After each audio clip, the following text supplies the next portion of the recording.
শুভ সকাল আপুরা ভাইয়ারা, কেমন আছেন আপনারা? আশা করি ভালোই আছেন।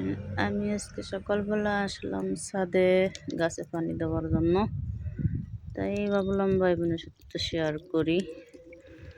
কালকে রাত্রে ভিডিও দিইনি, সকালে মনে হয় দিয়েছিল কিন্তু জানি না, কেন্দ্রে ভিডিও করতেও পারি না, দিতেও পারি না। একটা করলা গাছ লাগাইছি বন্ধুরা, দেখেন যে পাওয়েন না কিছু নয়। বাংলাদেশ হইলে তো অবশ্যই গাছ গাছালি সুঙ্গমুঙ্গ দিয়া করা যাইতো। এই যে খালি জায়গায় একটাই দিয়ে দিছি, বাইতে আছে, জানি না এখন কীভাবে কী করবো এটারে, দিয়ে কী করা যায়। দাঁড়িয়ে গেছে গাছ গাছলা নাই, যাই না করবো। আর এখানে লাগামরিচের চারা দিছিলাম, পুষ চারা দিছি, হইতে আছে আস্তে আস্তে। দোয়া করেন জানি হইলে আমার ভাই বোনের লাগে শেয়ার করতে পারি আর দিতে পারি, এ আর কি। এইখানে লাগাইছি অ্যালোভেরা গাছ, বাস এই যে বিলাইতে না একবারে মাটি মুটি ছালাই ফলাই, যে কাঠকুট গাছ গুছ দিয়ে থুইছি। ভালো হয়েছে না?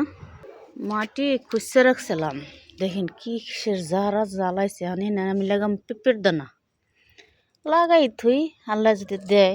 আল্লাহ দিলে কতক্ষণ নাকি আল্লাহ। আমি একটা ভিডিও করে আনছি, ভিডিওটা ছাড়তে পারি নাই।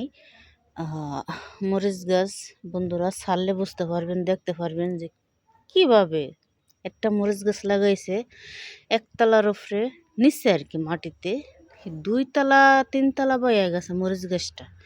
এমনভাবে মরিচ গাছটা ধরছে মনে করেন। তা আল্লাহ দিলে কি ভিডিওটা আমি দিই মনে 1-2 দিনের ভিতরে দেখেন আপনারা যে ভিডিওটা মরিচ গাছটা কেমন ভালো হইছে। তা আল্লাহ দিলে কতক্ষণ, আল্লাহর মাঠ দুনিয়ার বাইর।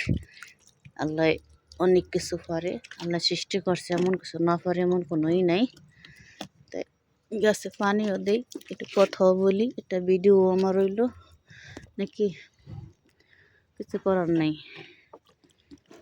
ভিডিও বানানোর একটা পড়ে গেছি, এখন না বানালে তো, না দিলে তো আমার ফেসবুক মামা আবার আমারে লাল দাগ মেরে দিবে না রে, সমস্যা তো এইটাই।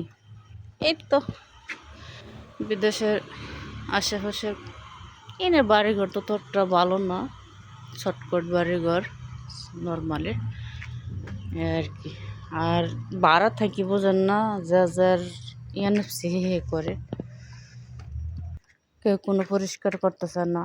আমি একটু গাছ টাছ লাগাই দেখে, বা ওই যে মাটি আসলো, মাটি দিয়ে চুলা বানাইছি, গাছ লাগাইছি, গাছ লাগাই রাখতে পারি না, ওই যে বিলেইতে শেষ করে দেয় সালাই বেলাই আইগেত হয় আর কি। তা জায়গা বন্ধুরা ভালো থাকবেন।